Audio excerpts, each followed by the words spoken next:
Right now on News 3, law enforcement is giving an update from northwestern Wisconsin. Investigators continue their search for a missing girl.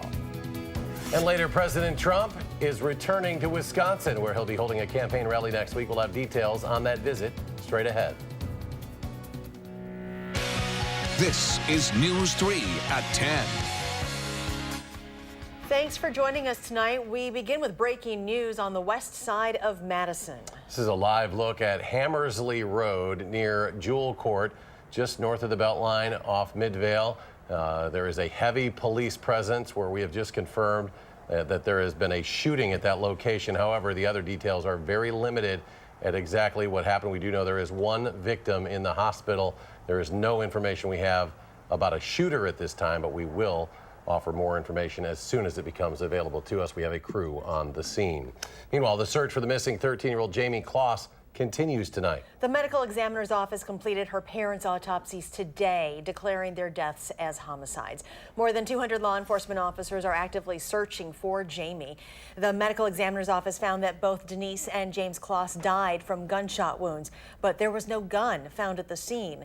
Investigators also believe Jamie was home at the time and is still in danger. Police say they have no reason to believe Jamie is dead and are confident they will bring her home alive. While they still don't have many answers for the public at this point, they say they are encouraging anyone with any information to call the tip line because anything will help. This remains an active investigation. We are following up on every tip. As of 3 o'clock today, we have received over 400 tips from our community and across the nation. Jamie was last seen at a family party Sunday afternoon before she went missing on Monday. Again, if you have any information, please call the tip number. That is 1-855-744-3879, or you can dial 911 if you have any information. We will stay up to date on all of the latest press conferences to bring you updates as they become available. Happening right now, rescue crews are working to rescue a man from a mine shaft in Arizona. Authorities say the man has been in the mine for the last 2 days. The mine is in the desert, and that's west of Phoenix. It's about 100 feet deep, so that's making for a difficult operation there. The local sheriff's office says a Good Samaritan found the man earlier today, and he is said to be alert and talking. Also new tonight, police are looking for 3 suspects after they say a man was forced into a car at gunpoint this afternoon and robbed. The victim, a 36-year-old man from Portage, was in the KFC parking lot on Greenway Cross when he was ordered into a gold Honda Accord. He tells police 3 people were inside that car. One of them had a gun. They robbed him of his phone and money and released him unharmed along Syene Road. The suspects have not been found. A program at UW Hospital is changing lives for entry-level workers. They start out working in the cafeteria or doing custodial work, and through 7 months of classes, they come out the other side on a path to leadership. Amy Reed sat in on the class today, and she joins us now to explain. Yeah, for years, UW Health has been fostering their workforce with classes, professional and personal development classes that put people that already work for them on a fast track to success. Today, I met one woman in these classes with an incredible story, all stemming from her desire to be better. At first glance, Daisy Guevara's day is pretty normal. A little bit of work, followed by a little bit more. It's not that bad. But Daisy's past and her future, well, that's where it gets interesting. Before here, Daisy was in Ecuador. It's just so beautiful, my country. But she had to go. Why? Because I have big dreams and it's hard to live. It's not easy. Mom and dad were there and come here alone. It was not easy, but I have to do it for my future. All right, good, everybody's here. Rosa and Dennis, if you guys want to sit over there by the sheets of paper. This class is her ticket there. Our goal is to kind of lower the barriers to people advancing in their careers. A UW Health specialty, learn at work. We're all going to read this together and we're going to get through it. Just like any other school, the teacher leads the class. The students are the new factor. These folks already work at UW Health. They interviewed and got into this class because of their determination. After here, they're on a fast track to an advanced career at the hospital. Professor Frill refused to accept. For Daisy, she hopes to be a nurse. To see them develop and see them move into lead worker roles, supervisor roles, I'm going back to school for different programs. It's very, very rewarding. So let's dissect it a little bit more. The classes last a couple hours a day, once a week. They'll tackle academic and career knowledge, but this week, the lesson might be familiar. Responsibility. Lessons on personal responsibility, taking steps yourself to dictate your future. A little something this group, especially Daisy, knows a lot about. Today, she's not afraid of the work or responsibility. I came with dreams, goals. Today, And since then, I start like most of her days, doing a lot of stuff for my life, for my future. she's thinking And I believe about tomorrow. anything is possible. After 7 months of coursework for that group, they'll be able to put on a cap and gown and graduate from there. The future is really in their hands. I, for one, can't wait to see where Daisy goes from here. Absolutely. Amy Reed reporting tonight. Amy, thank you. Let's turn it over to weather now. Chief Meteorologist Gary Canalti standing by. Our first alert forecast to the Weather Center. Gary? Well, it's very quiet out there. Skies are clear, but temperatures are cooling off pretty rapidly. In fact, as we take a look at Doppler tracks, still are some lake effect snow showers on the eastern end of Lake Superior, a sign that lake waters are still warm and the air temperatures are cooling off. Over the last 24 hours, we made it up to 50 degrees this afternoon after dropping into the upper 30s last night. We're already colder than we were last night with temperatures down into the upper 30s. In fact, our low temperature of 38 is the current temperature. To the north and west, temperatures are even colder. High temperatures today were right around 50 degrees, but as you can see, those temperatures have dropped back into the 30s and in some cases already down into the 20s. By tomorrow morning, we should be looking at temperatures in the mid to upper 20s just before 7 a.m. Look for sunny skies during the day tomorrow, and with winds out of the southwest, it'll be a little milder with a high temperature of 56. That's your first alert forecast. Thank you, Gary. Construction crews are working on fixing an overpass and washed out trail in Maizomanie. They were damaged during the August floods. They're working on U.S. Highway 14 viaduct and the Wolf Trail, which runs below the overpass. The bridge will remain open to traffic during construction. Work should be done by mid-December and cost more than $650,000. Catholic Charities Madison is giving out more than 250 $100 gift cards to flooding victims in Sauk County. Residents can pick up the cards at St. Joseph Catholic Church in Baraboo on October 25th, starting at 4 o'clock. They'll be handed out on a first-come, first-served basis. Farmers in Greene County are expressing their concerns today about a potential plan to install more than 24 wind turbines. The county says the plan for a company called EDF Renewables to install these turbines is in consideration. Farmers say they'll cause unnecessary light and noise, which they believe would decrease property values. They say they're concerned about the windmills being so close to their homes. I understand the sustainability for different energy needs, but when it's going to be almost right next to your property and you've got the tall windmills that create noise issues, light issues, wildlife issues, it's just hard to consider having that, right next door in your backyard. A representative for the company says they are still getting the necessary permits, but plan on installing the turbines over the next 2 years. Firefighters are still trying to figure out what caused a fire on the east side today. A building that was under construction caught on fire around 11 o'clock this morning. That building is located on Manufacturers Drive, which is north of the airport.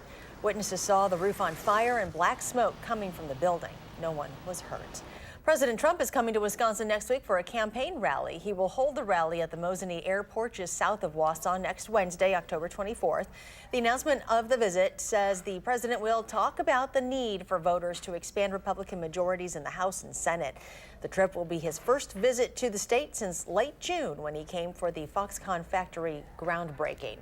A scare today for First Lady Melania Trump. The plane she was on this morning was forced to return to a Washington area military base after some smoke was spotted in the cabin. The flight had only been in the air for about 10 minutes when some smoke filled the cabin and Secret Service agents rushed to the front of the plane. So far, it's not clear what caused the mechanical issue. Canada has made history, becoming only the second country in the world to legalize marijuana. Under the new law, pot enthusiasts can buy up to 30 grams of marijuana without facing arrest. Medical marijuana has been legal there in Canada since 2001, but government officials say expanding the use to adults will help regulate the black market.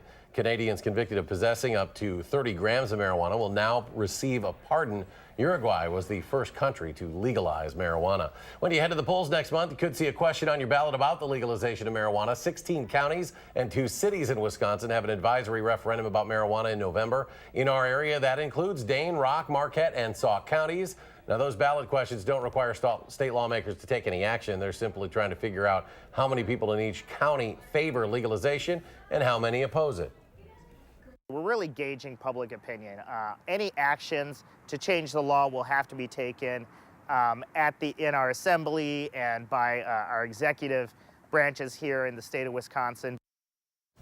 Pay attention to your ballots because the counties are asking different questions. Some of them are about medicinal use and others take it a step further to ask if marijuana should be legalized recreationally. Election Day is now less than 3 weeks away, and in Wisconsin, today is the deadline for voters to register to vote by mail or online. However, it is important to remember you can still register to vote on Election Day. You can also register in person at your municipal clerk's office until 5 o'clock Friday, November 2nd.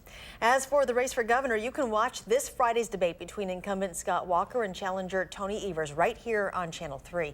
Again, it is this Friday night starting at 8 o'clock. Our political reporter Jessica Arp will be part of the panel in the debate sponsored by the Wisconsin Broadcasters Association. Still ahead, the NLCS is coming back to Milwaukee. Highlights from today's Game 5 between the Brewers and Dodgers coming up in sports. But first, a local man being recognized by law enforcement for his role in rescuing nearly 24 people during the August flooding. That's next. Stay with us.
Welcome back. An update now on our breaking news. News 3's Jamie Perez on the scene at Hammersley Road with the very latest. Jamie?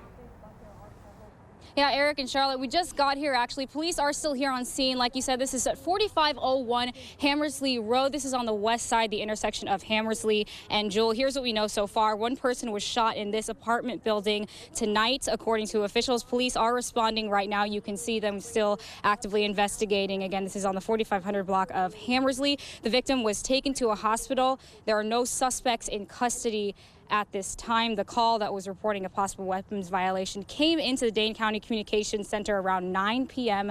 tonight. And just the latest, there are a few police officers that have left the scene. There are still some on scene still, so they're still actively investigating. We haven't yet had the chance to talk to police officers to get the latest information, but we have seen residents that live here that are able to come back inside. So it looks like they might be wrapping up and finishing that. So we will stay on scene and bring you all of the latest. Of course, you can tune into channel3000.com for all of the latest information. But for now, back to you. Yeah, we'll update it as soon as we can. That's Jamie Perez live on Hammersley, just north of the Beltline, a couple blocks off Midvale Boulevard. Jamie, thank you. Foxconn is recruiting for hundreds of positions here in Wisconsin. Well, this week, they're bringing that job search to the UW campus. Tomorrow is the start of what's being called Foxconn Days, a two-day event for students and the public to learn about career opportunities. Company representatives will be at Engineering Hall tomorrow and Friday. For more information on Foxconn Days, head to our website, channel3000.com. A man is being honored for heroic actions during August historic flooding. Using his 5-ton military truck, Pete Kramer, the owner of PT Firearms, was able to pick up around 20 people in Cross Plains who were stranded because of the flooding. Kramer was officially recognized by Cross Plains and the officer who rode shotgun with him that night. Pete came up to me and asked me if he could drive on Highway 14 to get to Mazamani, and I said, yes, he can, but hey, you want to be a hero and let me jump in your truck and we can go rescue about 25 people. The officer says the water was moving too quickly for a boat and too high for fire trucks. Another traffic shift is scheduled for Verona Road tonight between Williamsburg Way and Raymond Road. The Department of Transportation says northbound Verona Road traffic will shift to the new concrete pavement on the west side of the highway. Southbound Verona Road traffic was shifted onto the new pavement last week. Delays may occur during the overnight hours as crews complete that traffic shift. Chief Meteorologist Gary Canalti joins us now with a look at our forecast. Well, expect a couple of days back in the 50s before chilly weather arrives for the weekend. Very typical for fall, but at least the weather pattern around here is pretty quiet, which is good news. As we take a look at the high temperature trend over the next week, you can see those temperatures pretty close to normal with the exception of the weekend. Saturday's high at 48 will probably be in the morning with falling temperatures through the afternoon, and rain showers could change to some snow flurries before ending Saturday night. Sunday will be dry, but temperatures will rain in the 40s before we get back up into the middle 50s, which is pretty close to normal by the early part of next week. Live view from the Edgewater Skycam in downtown Madison. It's a clear and quiet night, but it is rather chilly out there. Our high temperature of 50 was this afternoon. Low temperature of 38 was this morning, but as you look at the current conditions, that's also the current temperature. So we may see that low temperature drop a couple more degrees before the end of the day. Skies are clear, the air is calm. Dew point temperature is still in the mid-20s, so the temperature will probably drop to near that level by early tomorrow morning. High temperatures today stayed in the 30s up in the UP of Michigan, stayed in the 40s through central and northern Wisconsin, and barely made it to 50 here in southern Wisconsin. To our southwest, temperatures were in the middle 50s, a little milder out there. But current temperatures are in the 20s already across about the northern third of the state, and below freezing temperatures are expected in most areas of the Midwest tonight. Upper level winds are from northwest to southeast. The coldest air is where these lake effect snow showers are occurring on the eastern side of Lake Superior, but the milder air is to our south, and then the subtropical jet stream, that's the one that has all the energy and takes a lot of the moisture with it. That's centered over Texas, and they don't need any more rain, but you can see the moisture just continuing to come in, not only from the Pacific Ocean, but from the Gulf of Mexico, leading to more rain. Many parts of Texas have been experiencing flooding, and in fact, some areas have picked up over a foot of rain just in the last week. But with all that moisture down to the south, these high pressure systems that are kind of in the middle of the country are just keeping our weather quiet. And the weather systems that do come through, like with this warm front, don't have much moisture associated with them. So if we do get precipitation, it's very light. Current temperatures, I mentioned, in the 20s already to our north. 40s and 50s are pretty much farther to our south and to our west. And as we take a look at future track, you can see this area of high pressure travel almost directly over us with the light winds. And then tomorrow, those winds become more southwesterly, and that will bring temperatures back up into the middle 50s. We'll see southwesterly winds continuing to Friday. There might be a slight chance for a shower tomorrow night into Friday morning. Then maybe some breaks in the clouds on Friday. Temperatures will be in the mid 50s, but notice what happens after that. Wind shift to the northwest. Even some snow showers might be a possibility late in the day on Saturday with temperatures in the 40s but falling temperatures. Overnight, look for a low temperature of 27 degrees by morning with mostly clear skies and light winds. For tomorrow, mostly sunny skies, becoming breezy and a little milder with a high of 56. On future track, you can see those temperatures dropping into the upper 20s overnight. Tomorrow, we're back up into the 50s with those southwesterly winds. For tomorrow night, temperatures a little milder thanks to a little more cloud cover later on with low temperatures in the middle 40s. Just an outside chance of a shower into Friday morning. Some more breaks in the clouds later in the day on Friday with highs in the mid to upper 50s. 7 to 10 day forecast, though, a chilly weekend. Highs only in the upper 40s. And again, Saturday, that'll be early in the day with falling temperatures, and those rain showers could end as some flurries of snow Saturday night. But next week, we'll see a slow warming trend, taking our temperatures back up to the middle 60s by the end of the week. All right, Gary, thank you. Thanks, Gary. The National League Championship Series heading back to Milwaukee with the Brewers trying to figure out how to score some runs. The story coming your way next in sports.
Brewers fans are thinking what the great baseball philosopher Scooby-Doo once said, ruh-roh, The Dodgers win Game 5 of the National League Championship Series today to take a 3-games-2 lead in the best-of-7 series. A great day, 82 degrees, 18% humidity, beautiful blue skies. It was a sunny day for the Brewers for a while. Top of the third, they strike first. Lorenzo Cain doubles off the center field wall. Orlando Arcia scores to make it 1-0 Brewers, but then their bats went silent again. Dodgers chipped away all game long. Max Muncy to left for a hit. Justin Turner scores one of the 3 runs in the inning. Dodgers take a 3-1 lead in the 6th. Then in the 7th, Turner continues to hurt the Brewers. Another RBI single for Big Red. The Dodgers win 5-2. They take the lead in the series, but Craig Counsell says his team's in good shape heading back to Milwaukee. We're in a good spot, man. We're going home, and you know, I know you know, you're going to what if, and we could have captured another one of these games, but you know, we're still going home and have a chance with this thing, and with a bunch of guys in really good shape. 5-2 Dodgers. Wade Miley started the game today for the Brewers. He faced one batter. Miley will be the Brewers starter again for Game 6 Friday night at Miller Park at 7:39 p.m. If a Game 7 is needed, that's Saturday night just after 8, also at Miller Park. The Milwaukee Bucks open the regular season at Charlotte tonight. New coach Mike Budenholzer needs some collar tabs for his shirts, but he'll get it figured out. Giannis Antetokounmpo off to a good start, 25 points, 18 rebounds, 8 assists. The Bucks were up 20 in the second half, but then the lead is 1 in the final seconds. Kemba Walker, who scored 41 for the Hornets, misses the layup. It's batted around. Nicholas Batum for the win for Charlotte. No good. Final score, Bucks 113, Hornets 112. The Bucks have their first game at Fiserv Forum Friday night against Indiana. Today at the Kohl Center, they had a special event that brought back a lot of memories. It's the 20th anniversary of the opening of the Kohl Center, and they honored Herb Kohl, Dick Bennett, Jane Albright, and Jeff Sauer in the Kohl Center Legends Walk. They unveiled plaques in the concourse floor for Kohl and 3 other head coaches at the time of the Kohl Center opening in 1998. Today brought back a lot of memories from when they went from the field house to the Kohl Center 20 years ago. We had the scoreboard from the field house in here. It didn't have anybody's picture. It didn't have any LED or any of those fancy things. So you have this $75 million building, and then this, we're like, come on. And now when I look at it on TV, I go, whoa, they definitely have like 800 new scoreboards. So it's one of the best, if not the best in the country. And I didn't realize what a big deal this was until really, as I said, that first recruiting big class was awed, stood in awe of the facility. Jane Albright, by the way, retired from 40 years of coaching. She's splitting time living in Nevada and North Carolina these days, and another fitting honor for the late Jeff Sauer, who's still the winningest coach in UW athletics history, 489 wins as men's hockey coach. His family and current Badger hockey coaching staff were there today for the event, too. And we'll be right back.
Temperatures will warm back up into the 50s for tomorrow and Friday, then some showers Saturday. Could end as flurries of snow. After that, a warm up next week. Temperatures back in the mid-60s by the end of the week. All right. Gary, thank you very much. Thanks for joining us tonight for News 3 at 10. Do something good, and we'll see you back here tomorrow.